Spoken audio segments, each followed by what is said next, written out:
Mugabe promet des élections libres, mais des cas de fraude sont déjà suspectés. Le président du Zimbabwe a déposé son bulletin dans l'urne ce matin à l'occasion de l'élection présidentielle qui doit le départager de son premier ministre Morgan Tsvangirai.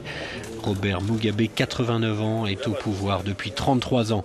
Morgan Tsvangirai, lui aussi, a voté et cette fois, l'opinion publique semble nettement en sa faveur. En 2008, sur fond de graves violences, il avait boycotté le second tour de l'élection.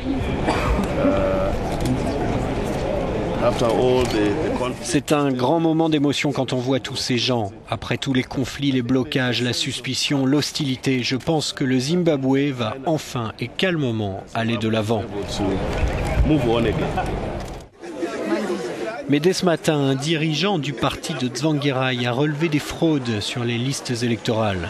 Publiée il y a 24 heures à peine, elle comporterait de nombreux électeurs inscrits 2 fois, des éléments signalés aux observateurs africains déployés au Zimbabwe. Les observateurs européens, quant à eux, n'ont pas pu entrer dans le pays. Il faut dire que Robert Mugabe est lui-même interdit de séjour dans l'Union européenne depuis 2002 pour cause de violation des droits de l'homme.